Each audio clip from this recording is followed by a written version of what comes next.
Great can do so. Mowgli goes down to about half health, as I don't think he'll be able to get a drive-by as this dragon has been pulled out. He's actually going for it though, as in goes TusiN, but the Devour right there. Hero's entrance comes down as well, and he steals it! Mowgli, in his debut, going to be able to pick that one up, and Blossom immediately falls down. Afrika might actually have found the team fight that they're looking for. They grab one kill. And top lane out of turret.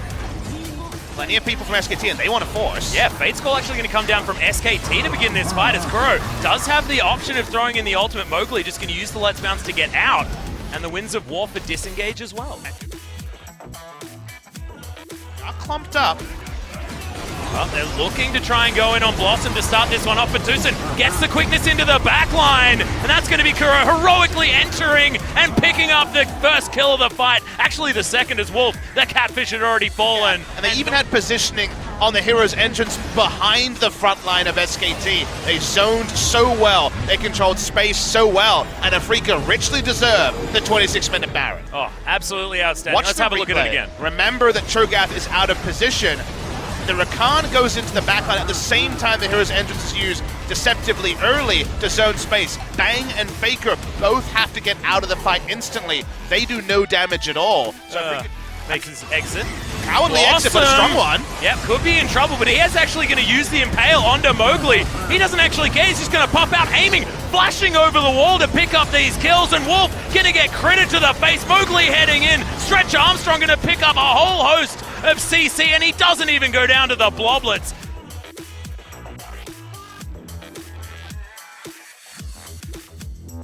They have a lead like this, it's just closing this one out. But let's have a look at it again. Why grab the Zac?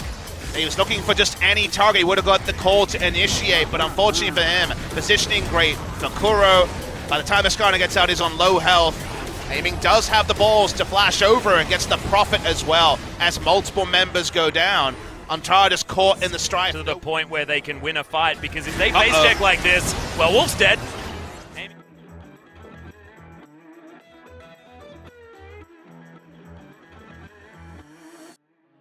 Predicted with subs in the roster, 2 subs based on their earlier roster. Looking for the pick onto Mowgli, might just be caught. Yeah, Wolf is going to devour him, but the hero's entrance comes down, and Afrika Freaks, this is exactly what they wanted. And Tara, he's going to get kidnapped straight into the back line, and Keen picks up the kill. TusiN goes down very low, but that was Blossom looking for the steal. I don't think he's going to get it. He's going to get onslaughted, as Keen is just going to get him out of here.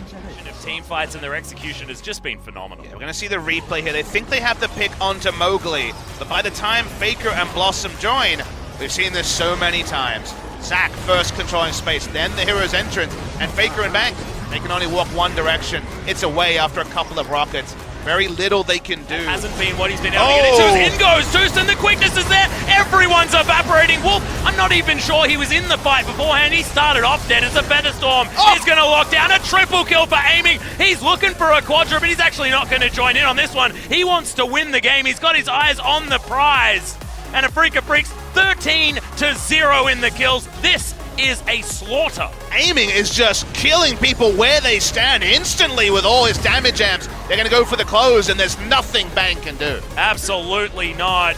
As soon as the Xayah gets in here, it's going to be all she wrote, and there goes the Nexus. Afrika Freaks continue their domination of SKT in a glorious Game 1.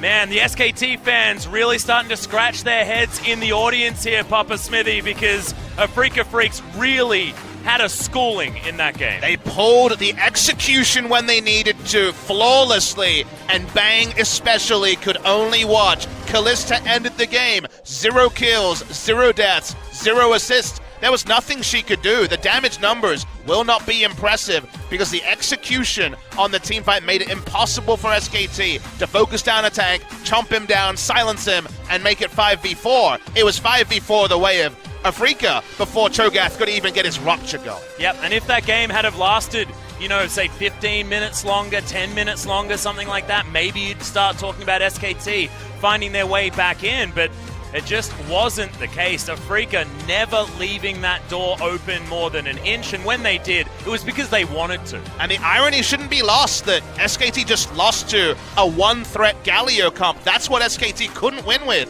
at the start of the season, the Sivir Galio comps. This time the Xayah Rakan comes in, and this Xayah was doing insane damage. Yeah, Mowgli as well. I mean, have to hand it to him. Just farmed things out in the early game and then started the fights when they needed to. But the level of coordination, target selection, the zoning that was being done by all of these tanks from Afrika Freaks, we spoke about the fact that we weren't sure who was going to be shot calling for this.